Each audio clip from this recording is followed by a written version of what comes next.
welcome to this 11th week first lecture, that is 51th or 51st lecture of this particular course. So, today we are going to discuss about global climate governance, and very particularly we will discuss about the functionalities of UNFCCC. Friends, all of us know UNFCCC stands for United Nations Framework Convention on Climate Change. So, let us see the concepts what we are going to discuss today are the necessity of global agreements, major climate agreements and timeline, UNFCCC framework and core principles, institutional structure, particularly the conference of parties and other subsidiary bodies. We will also in that course we will talk about two things, one is SBSTA this and the second one is SBI. SBSTA stands for Subsidiary Body for Scientific and Technological Advice, and SBI stands for Subsidiary Body for Implementation. So, towards end we will discuss the role of India, particularly our country, in terms of climate governance and commitment. So, let us look at the complex regime as far as the climate change is concerned. This particular figure has been picked from UNEP sources published in 2023. So, in the climate policy architecture refers to the structural framework of policies, institutions and agreements that are designed to address climate change at global, national and local levels. So, on the top on the upper side we have the UN legal regimes. There we have UNFCCC, the subsidiary agreements such as Kyoto protocols we are going to see in the lecture 2, the funding mechanisms such as ZEF and other political agreements such as Copenhagen Accord. We will also see the expert assessment which is done by another body, all of us know, Intergovernmental Panel on Climate Change, and also supported by national assessments. And they all support various climate change agreements, policies such as Montreal. We know that Montreal talks about the regulation of ozone depleting substances in terms of that are affecting are influencing the climate warming. And as far as the bilateral initiatives are concerned, we have US, China, we have Indo-US and many other things within the framework of climate change negotiation or policy framework. Then we also have specialized United Nations agencies, that is WMO, World Meteorological Organization, we have United Nations Environmental Protection, UNEP, we also have FAO, Food and Agriculture Organization, we have UNDP, United Nations Development Program, and also we have IAEA, International Association in terms of atomic energy kind of things.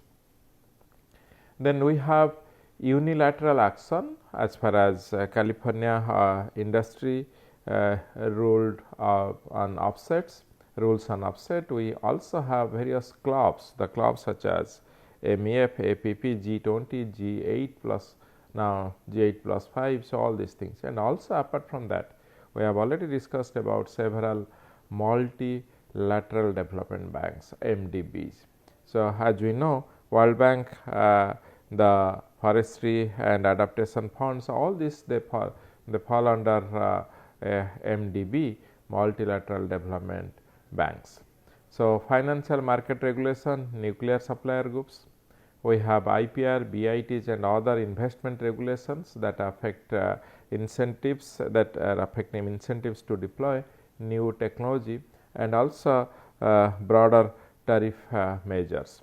And also we have other regimes called GATT and WTO, World Trade Organizations, and that talk about the border tariff measurements in terms of in unilateral policies.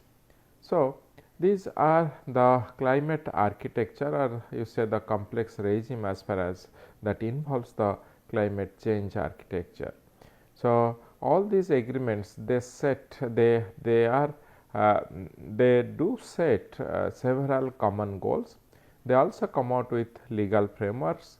They also have various financial and they also provide through these various financial and technological support, and also basis in terms of monitoring and reporting the systems. So, international agreements are essential in climate policy to address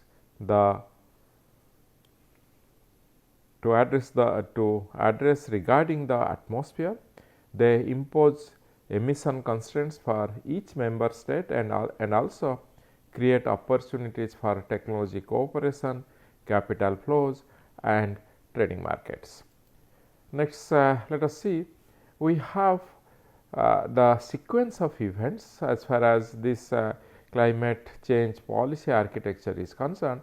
And if we start from 1990 preceded by you see 1972, which was the Stockholm agreement, and then we moved on, and as far as the climate and climate related things, we see that the first assessment report came in 1992, the 1990, that is by IPCC. The 1990 Earth Summit held at Rio de Janeiro. 1994, the UNFCCC enters into force. 1995, COP1, Conference of Parties 1, happened in Bonn in Germany, and in 95 also we got the second assessment report given by IPCC. In 1996, we have COP2 in Geneva. 97 is important because we had the Kyoto Protocol in 1997 at Kyoto in Japan. Then COP4 in 1998, 99 COP5, COP6, Hague, and then we moved on to this COP7 that happened in Marrakesh, Morocco. And then IPCC third assessment, that happened in 2001, followed by COP8 which was there in New Delhi in 2002. Moving on, 2003, 4, 5, 6, we have 9, 10, 11, 12, and then we have the IPCC fourth assessment in 2007. And then another important event we had next is 2014. We have the IPCC fifth assessment report, followed by the COP21. The famous COP21 happened in Paris. We all know it in terms of Paris Agreement. So then moving on, again 22 in Marrakesh, Morocco, then 23 in Germany, and then in 2021 we had the COP26 held in Glasgow, UK, and in 2022 we have the IPCC sixth assessment report, and that was released. And importantly, in 2023 COP28 happened in Dubai, UAE, and last year we had it in Belém, Brazil, that is COP30.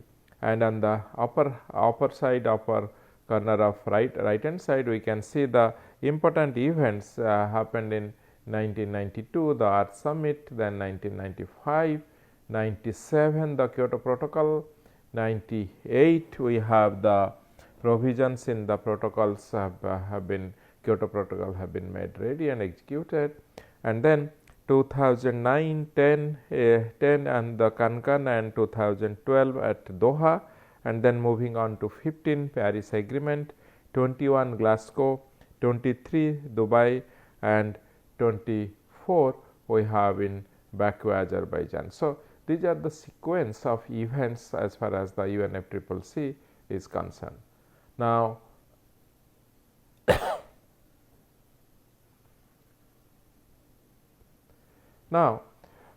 the science and politics of climate change are more than 100 years old.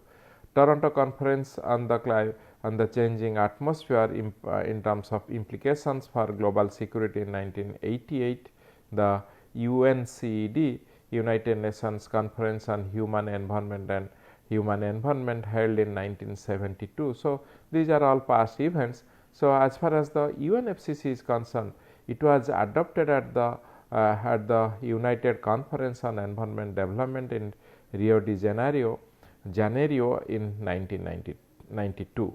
So, UNFCCC have been adopted or was adopted in UNCED in 1992.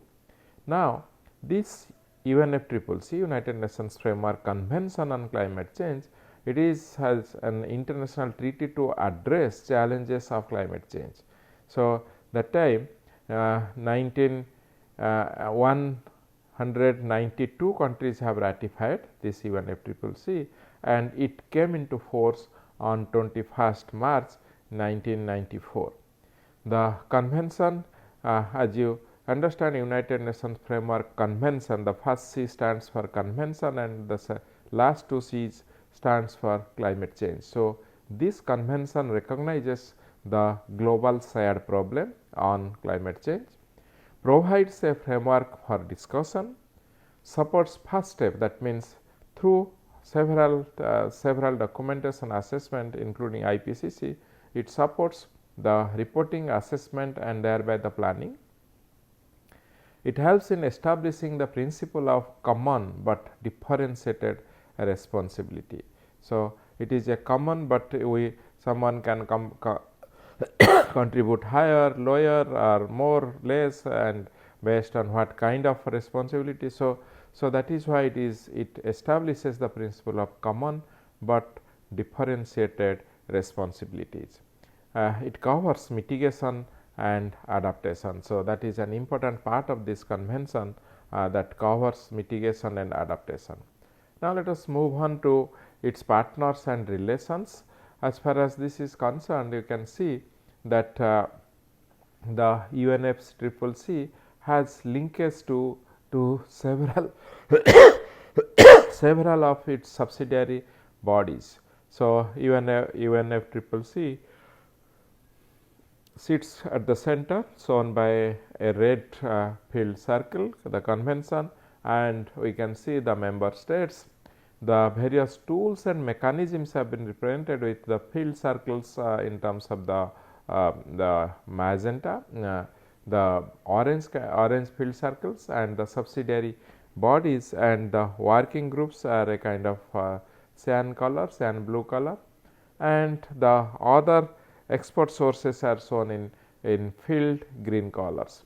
So, as far as the member states are concerned, lot of member states are there, and the tools and mechanisms, as we have been discussing, it includes the GEF, Global Environmental Facility.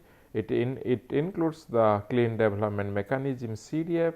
It includes Adaptation Fund, Kyoto Protocol, Montreal Protocol, and also as far as the export sources are concerned, we have various United Nations organizations such as UNEP, UNDP.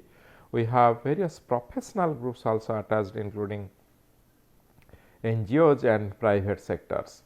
And on the other side, we have IPCC that helps in terms of giving the assessment or export assessment. And in terms of the secretariat is located at Bonn, Secretariat of UNFCCC, and it has two subsidiary bodies, importantly the SBSTA and SBA, and another important declaration or plan has been ratified at Nairobi. So, accordingly it has been named after Nairobi work plan. So, this is important, and all these export meetings people meet, discuss about data, socio-economic and various technologies in terms of export meeting consultation. So, this particular diagram offers us the various partners and the relationship within this framework of UNFCCC. Now, friends, let us understand the 5 core principles of UNFCCC. The first is the CBDR. So, that is developed Article 3.1, developed nations bear greater responsibility due to historical emissions. 2 is the precautionary principle. Lack of full scientific certainty is not reason to delay action. 3. Sustainable development, that means parties have the right to promote sustainable development. 4 is open economy. Climate measures must not become disguised trade barriers. The 5th is the special circumstances of developing nation is Article 3.2, and it talks about full accounting must be taken of vulnerable nations, especially small island states, least developed countries. So, they should not be given full account or full responsibility. So, there has to be a consideration in terms of affordability, but we must support them because they are these people, these particular island nations or small island and least developed countries are often more vulnerable as far as the climate change impacts are concerned. So, UNFCCC is the foundational international treaty governing the global response to climate change. UNFCCC encodes 5 foundational principles in Articles 3 that shape every subsequent negotiations and agreement, as we just discussed. And then Article 2 of the UNFCCC discusses on how to achieve stabilization of greenhouse gases concentration in the atmosphere at a level that would prevent dangerous atmospheric interference with the climate system. So, it is called the bedrock treaty, this UNFCCC, because every subsequent climate agreement such as Kyoto protocols, the Paris agreement, all the COP decisions derives its legal authority and institutional home from this. So, with 198 parties upon 197 countries plus the European Union, it has near universal ratifications, making it one of the most widely adopted treaties in the history of international law. Moving on to the SBSTA and SBI. SBSTA supports the work of COP, Conference of Parties. MOP is the meeting of parties, through the provision of timely information and advice on scientific and technological matters as they relate to the convention or its Kyoto protocol. Key areas of work for SBSTA, that is, SBSTA stands for subsidiary body for scientific and technological advice in terms of impacts, vulnerability, adaptation to climate change, emissions from deforestation and forest degradation in developing countries, promoting the development and transfer of environment friendly technologies, technical work to improve the guidelines for preparing and reviewing greenhouse gas emission inventories from Annex 1 parties. Now, let us see what is the what is the work as far as SBI, that is subsidiary body for implementation.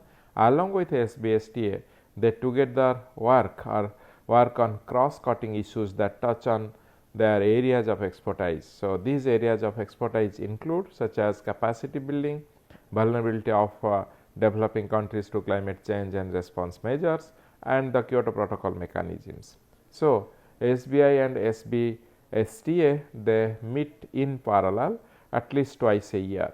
When they are not meeting in conjunction with COP, the subsidiary bodies usually convene at the seat of the secretariat, which is located in Bonn. So, let us understand COP, Conference of Parties. As we have already talked, know that we already have 30 every year towards November and December we have a COP meeting. So, the COP is the supreme decision making body of the United Nations Framework Convention on Climate Change. It meets annually, usually in November, December. So, that is how it brings together representatives of all 198 parties.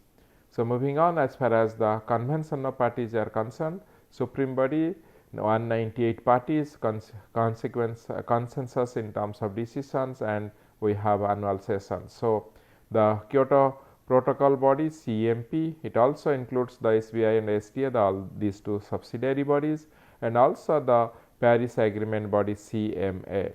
So, we know what is SBI and SBSTA.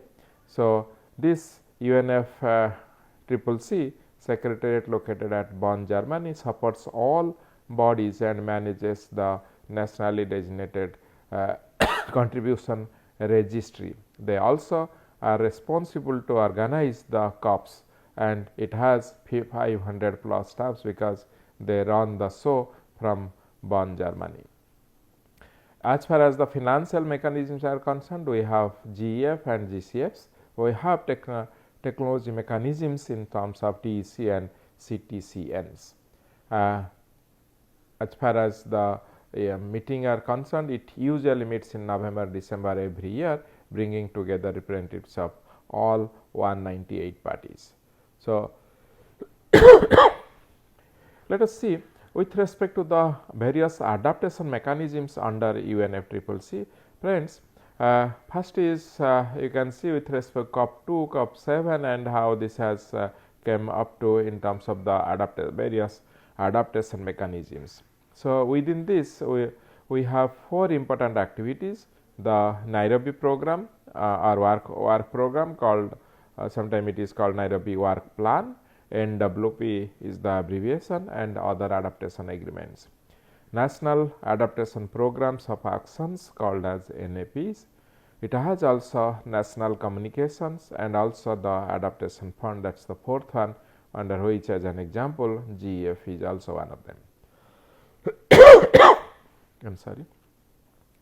Coming to the adaptation fund, it has 4 different funding mechanisms in terms of least developed countries, special climate change fund, it has adaptation fund and the green climate fund. So, in terms of special climate change fund, it sets up finance projects relating to adaptation, technology transfer and capacity building, energy transport industry, agriculture, forestry and waste management, and also economic diversification.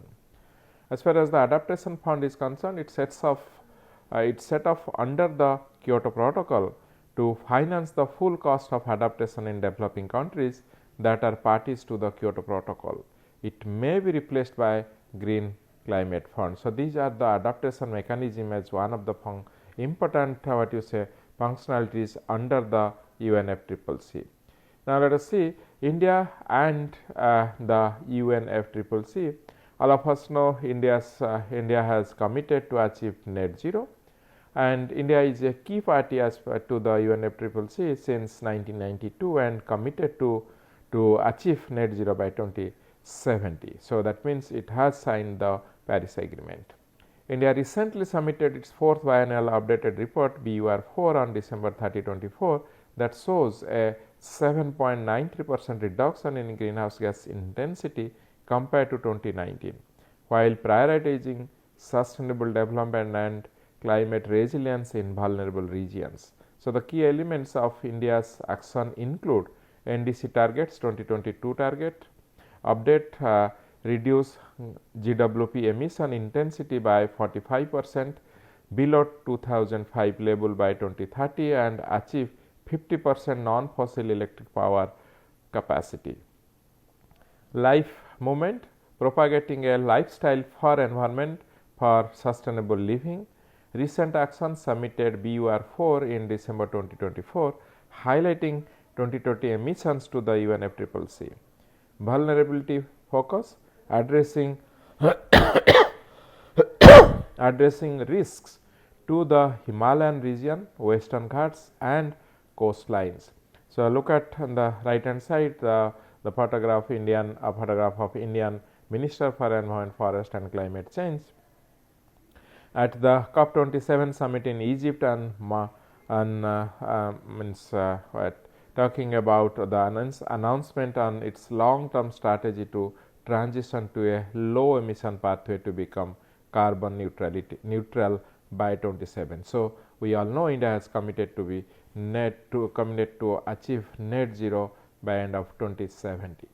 So, we all know the key milestones as far as India is concerned, and including achieving and shifting to various energy or low energy moment, adapting to green hydrogen, threefold increase in nuclear capacity, achieving ethanol blending target of 20% by 2025, and all those maximization of electric vehicles, climate finance provided by developed nations to be provided by developed nations, and long term strategy aims at keeping global temperature well below 2 degrees centigrade and ambitiously 1.5 degrees Celsius by the century end. So, this is a tall commitment, but India as a nation is on its path or on its pathway to achieve net zero.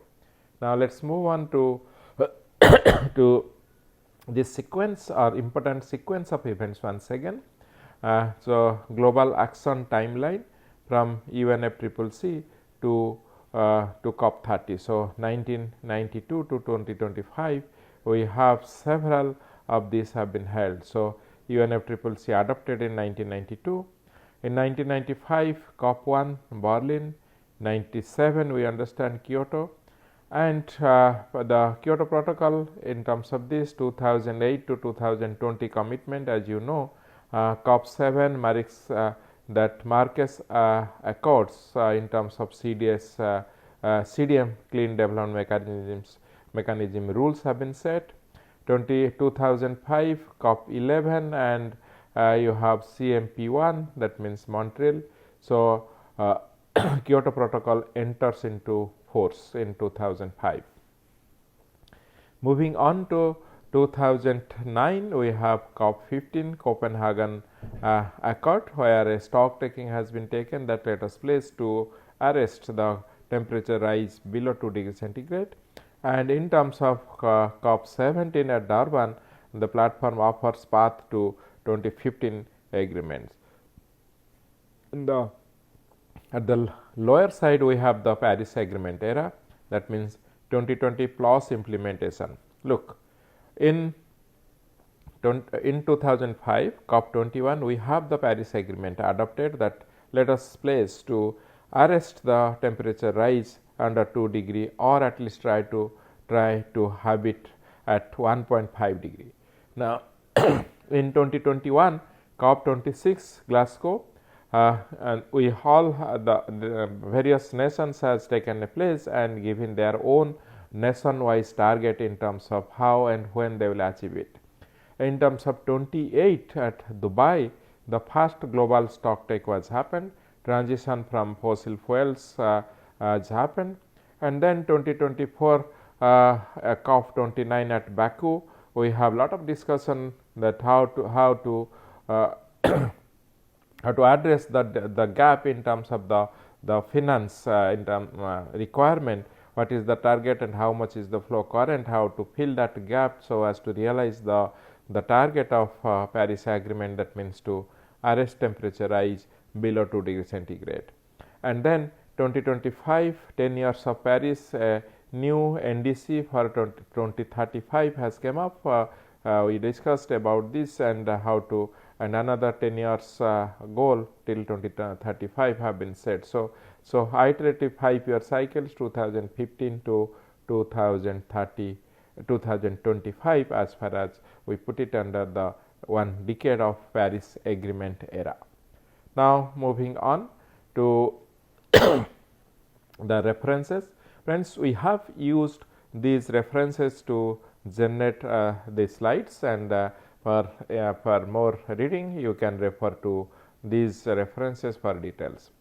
And coming to the conclusions, we have 4 conclusions. The first is UNFCCC remains a bedrock treaty because it is a larger first time 190 parties and near universal ratification.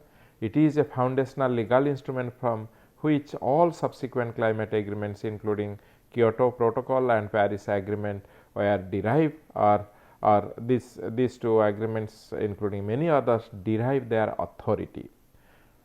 And moving on to the second one is CBDRRC is the equity anchor.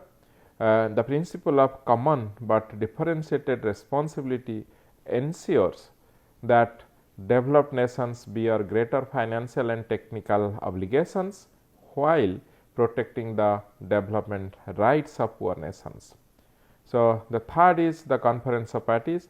So, this process is the engine of ambition. 30 COPs every year during November or December happens, and they are progressively raising the global climate ambition from Kyoto binding to Paris, and the mechanisms, everything is being discussed at a annual time frame.